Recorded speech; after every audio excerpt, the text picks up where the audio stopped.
Well, hey, Church on the Rock family, it has been a heavy, heavy week. In fact, it's been a heavy past few weeks.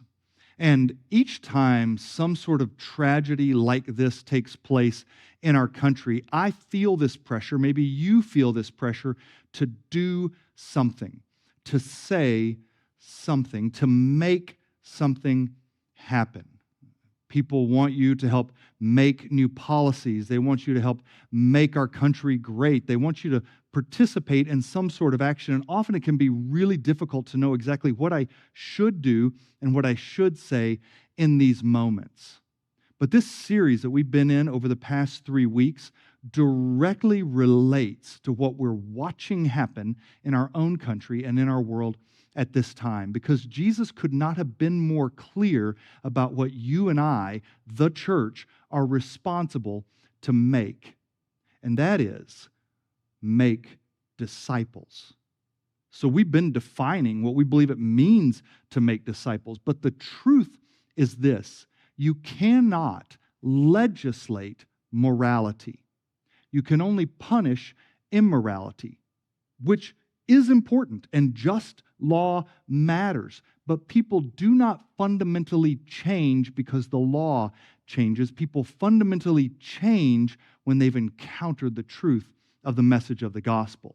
It's why the mission of the church has not been to make policies or to make law. The mission of the church has been to make disciples, because when people are transformed, a nation transforms. And so I want to briefly recap the last 3 weeks, because this week we're launching into the fourth part in this disciple-making series called Intentional.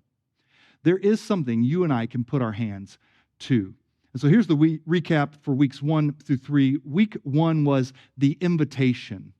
And the invitation by Jesus to his disciples and to all disciples for all of time is that we would go and make disciples. And so Jesus says in Matthew 28, "All authority in heaven and on earth has been given to me, the resurrected Savior. And since I have all the authority, I want you to go and make disciples." And so we were asking the question, what does it mean to make disciples? What does Jesus' disciples understand him to be saying when he tells them to go and make disciples? And here's how we're defining intentional disciple making. To make a disciple is to invite an individual into an intentional relationship in which I am going to incarnate the life of Christ in front of them.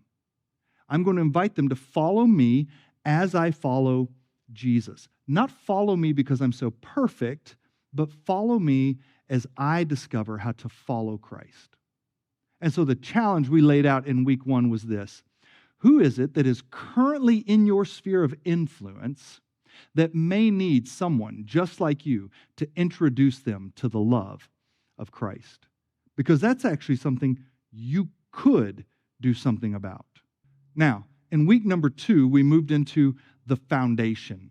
What is the foundation? Where did the mission to make disciples actually begin? And so we looked all the way back at the book of Genesis when God tells Adam and Eve in the garden, "Here's my assignment for you. Be fruitful and multiply. Fill up the earth with lovers of God and rule it."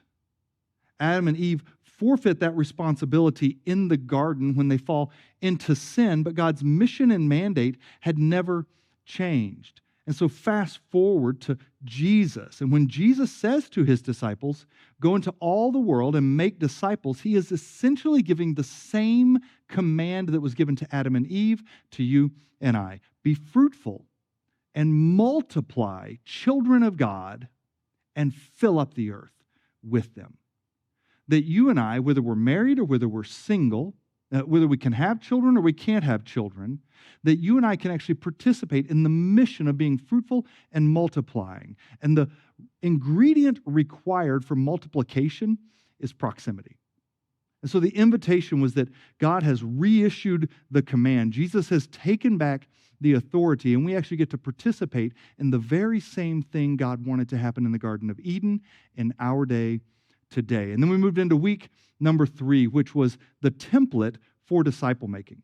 And I can't emphasize how important this is enough. The template for disciple making is that you and I, and this is the invitation of Jesus, if anyone wants to be my disciple, if anyone wants to be my follower, he must deny himself, take up his cross, and follow me. And I always understood that to be one command, really. If you want to be a follower of Jesus, you must die, die, die. But Jesus is actually speaking prophetically about exactly what he is about to do.